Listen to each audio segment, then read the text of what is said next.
बुकेरा शरीफ सूफ़िन दरवेशन अल्लाह वारन जो शहर समझो वींदो रहियो आहे। हिन शहर में केतराई सूफ़ी दरवेश अल्लाह वारा मदफून आहिनि।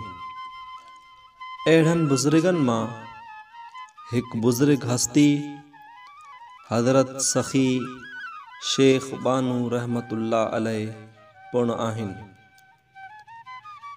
हज़रत सखी शेख बानू मुतालिक रिवायत मशहूर आहे त पाण नंढे हूंदे मुल्तान में पंहिंजे पाण खे 7 दफ़ा विकिणायो, जंहिं करे संदन नालो शेख बानू पियो।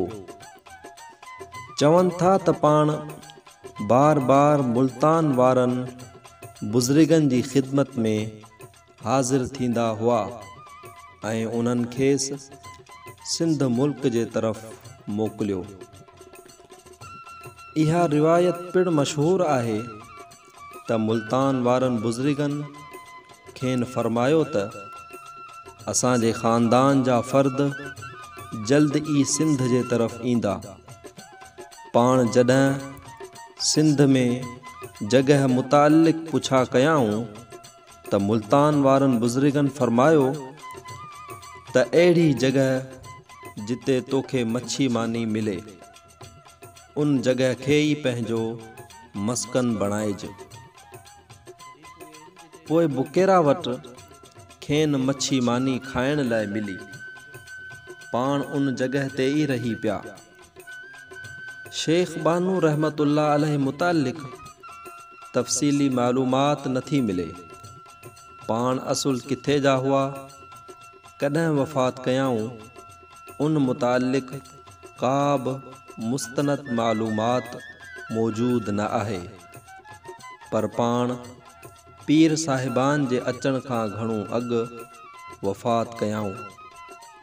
संदसि मक़बरो बुकेरा शरीफ जे उत्तर पासे बस स्टॉप वटि आहे। संदसि मक़बरे मुतालिक 1876 जे सिंध गज़ेटियर में अचे थो त 500 साल पुराणो आहे। हिन दरगाह जा मुतवली शेख बानू जी औलाद मां बाने पोटा दर्स आहिनि।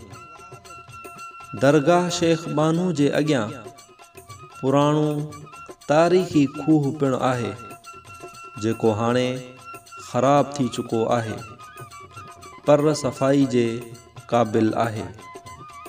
पुराणे वक़्त में ही खूह शहर बुकेरा शरीफ में मथे दड़े ते रिहाइशी माण्हुनि लाइ पाणी जो वॾे में वॾो ज़रियो हो। ही खूह शायदि शहर जे उन्हनि क़दीम खूहनि मंझां आहे जेको बहितर हालत में आहे।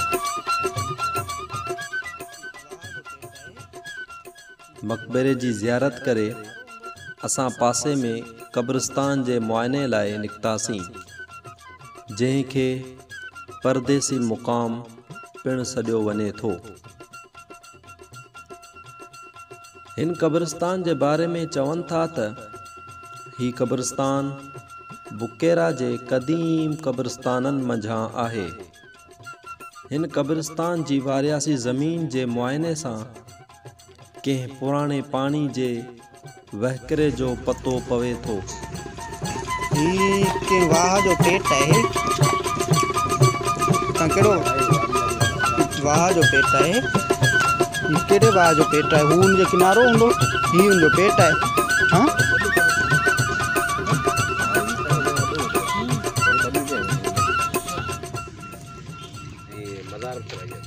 कहीं हिकिड़ो मिनट।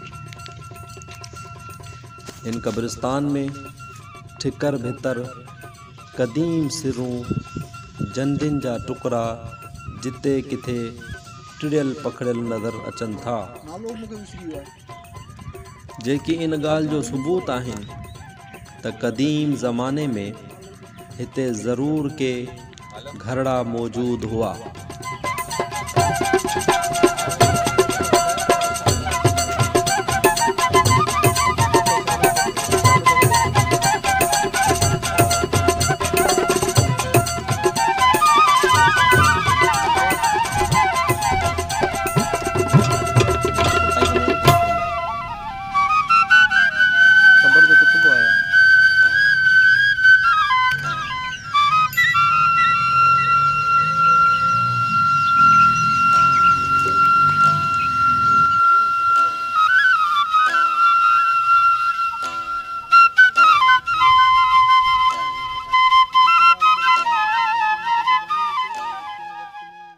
हिन कब्रिस्तान में दरगाह शेख बानू रहमतुल्लाह अलैह खां थोरो ई अॻिते हिकु नंढड़ी दरगाह सादे नमूने जी ठहियल नज़र अचे थी।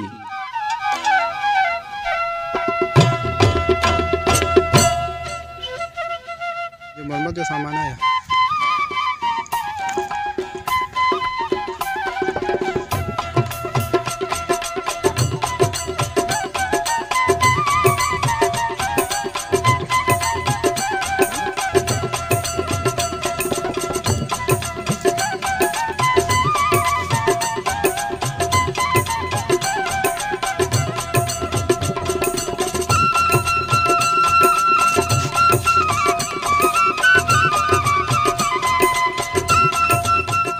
हिन दरगाह में सैयद साहिबान जूं तुरबतूं आहिनि।